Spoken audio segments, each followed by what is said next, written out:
Coaching da Criatividade, episódio 16. A pergunta é: como posso usar a criatividade para equalizar custos e lucratividade nos negócios? Nossa! Essa pergunta foi colaboração da doutora Mônica, dentista, que tem uma clínica aqui em Venda das Pedras, Itaboraí. E é uma ótima pergunta, faz a gente pensar bastante. E nesse caso eu vou não só falar dos meus negócios, mas vou falar também de alguns clientes que são coaches ou que participam de algum programa de mentoria ou consultoria conosco e que a gente tem ajudado de alguma maneira. E eu vou dividir isso com vocês. Mas, da mesma forma, a resposta que eu vou dar não é uma receita de bolo. Ela não cabe para você como uma receita, faça isso, faça aquilo outro. Ela tem que estar de acordo com a tua realidade. E é você que tem que construir a sua resposta de alguma maneira. E quando eu falo em usar a criatividade para equalizar custos e lucratividade, de que a gente está falando? A gente está falando principalmente desse momento que a gente está vivendo hoje, em que consultórios, restaurantes, padarias estão tendo que de alguma maneira se reinventar. E a questão da higiene é uma coisa evidente, necessária, né? Hoje não tem como você... isso não é mais diferencial de nenhuma forma. Então, a questão dos cuidados com a saúde, com a higiene, é uma coisa absolutamente necessária. Isso gera custo. Esse é um valor que se entrega de alguma forma, porque você só vai, a partir de agora, né, desses momentos que nós estamos vivendo, você só vai procurar ambientes que te assegurem essa saúde, né? Essa condição de higiene. E isso tem custo, isso é um valor como outro qualquer, só que é um valor hoje obrigatório. A partir de hoje eu acho que isso não volta mais. E isso gera custos, aumenta o custo de um negócio, na maioria das vezes. Mas a gente pode pensar um pouco que é possível, em alguns casos, diminuir custos devido a essa mudança de comportamento. Existem casos em que rotinas que geravam despesas vão parar de existir. O desperdício vai parar de acontecer por um ou por outro motivo. Os restaurantes self-service que tinham algum desperdício e tal, pelo fato de não poderem, por exemplo, expor a sua comida, eles vão ter que criar situações diferentes, dividir em potes que possam ser higienizados de alguma maneira, e aí a pessoa paga por aquilo e não tem um desperdício para o restaurante. Eu não sei exatamente, mas de acordo com o negócio você vai ter que pensar sobre isso e pensar que é possível, sim. A principal questão da criatividade é você imaginar que aquilo que você considera impossível só é impossível porque ninguém fez, ou ninguém que você conheça ou que tenha ouvido falar fez. Às vezes, em algum outro local no planeta, em algum outro local, alguém já fez aquilo que você está considerando impossível.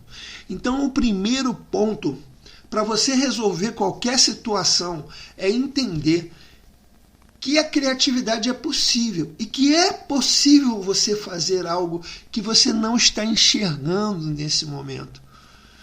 E para que você possa enxergar, você tem que sair da sua posição e ir para um outro ponto. Você precisa enxergar por um outro ângulo. E eu estou falando disso porque eu estou falando do que eu tenho visto acontecer nos negócios. A partir do momento que eu começo a olhar o meu negócio de maneira diferente do que eu via, e aí eu já conversei em outros momentos sobre isso, sempre com foco no cliente. Só que essa história de foco no cliente, eu tenho percebido, na minha história tem acontecido o seguinte: eu estou prestando mais atenção nos sentimentos, nos comportamentos, naquilo que se sente quando se usa um serviço, naquilo que se responde, na ausência ou na presença, no sorriso ou não sorriso, no agradar ou não desagradar. E isso tem feito diferença quando eu busco o meu cliente, porque eu percebo as sensações dele. E as sensações é o que fazem ele se mexer, ele comprar ou não comprar, fazer ou não fazer. E eu penso que isso pode ser uma dica para você se isso tiver a ver com o seu negócio. Fica de olho no que sente o seu cliente. E aí você vai precisar encontrar quais são as sensações que ele gostaria de ter, e nesse momento aí a gente tem a sensação de segurança como uma grande questão. Então, quais são as sensações que ele gostaria de ter? Mas além da sensação de segurança, como foi a doutora Mônica, dentista, que fez a pergunta, eu tenho visto alguns dentistas criando situações, inclusive, bem interessantes de segurança. Rapaz, mas eu vi um dentista que o cara parecia um extraterrestre, né? É claro que ali tem uma preocupação, mas como combinar aquilo? Você imagina uma criança indo num dentista que parece um ET. Gente, dentista, pela história que a gente conta, pela história antiga do barulhinho no motor, que hoje já não é mais nem necessário, que existem procedimentos diferentes daquele barulhinho. Alguns dentistas vários ainda usam, né, lá o motorzinho que faz aquele barulho que algumas pessoas têm pavor. Mas você imagina, né, já tem uma história ali, dentista. Às vezes alguém já reclamou, já falou de alguma coisa que tem medo de ir no dentista. Não no caso da doutora Mônica, porque eu nunca vi, né? As pessoas, as crianças, todo mundo chega lá com aquele sorrisão. Mas imagina, uma criança chega, ou uma pessoa com alguma deficiência, ou alguma condição especial, e tá lá aquela pessoa que parece um ET, um alienígena. Gente, vai dar medo. Vai dar medo. Então, assim, mas eu preciso da segurança. E eu preciso transparecer essa segurança. Então, como é que eu encontro? E aí, é por isso que eu estou falando das sensações. Como que eu encontro um meio termo? E nesse meio termo pode estar o meu diferencial. Então, enxergar isso. Você precisa entender quem é seu cliente. Quais são o grupo de pessoas. Vamos parar com essa história, gente, de que eu tenho que atender todo mundo.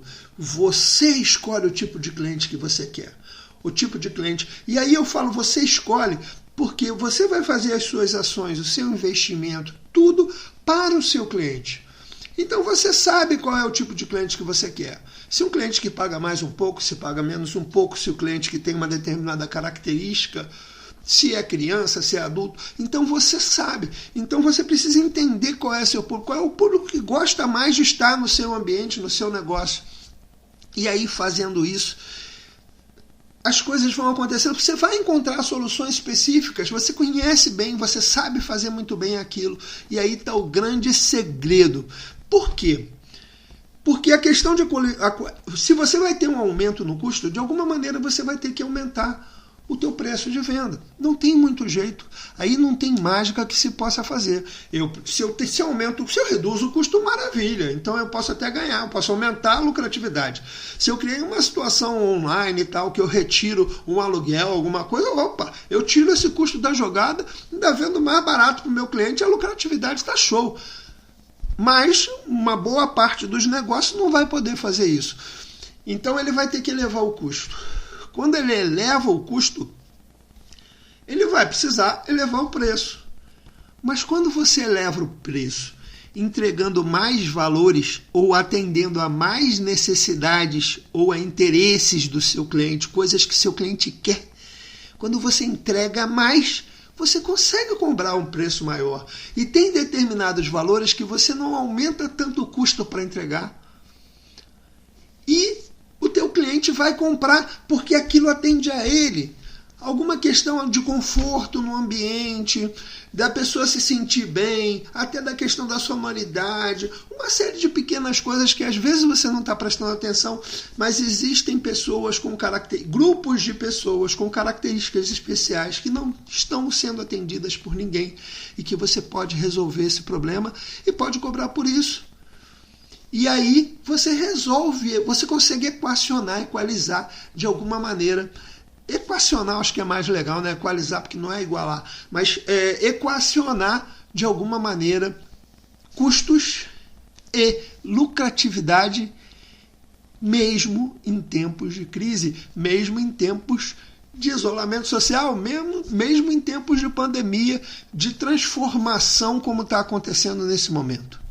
Eu sou Márcio Serbella, coach para empresários, coaching fora do normal.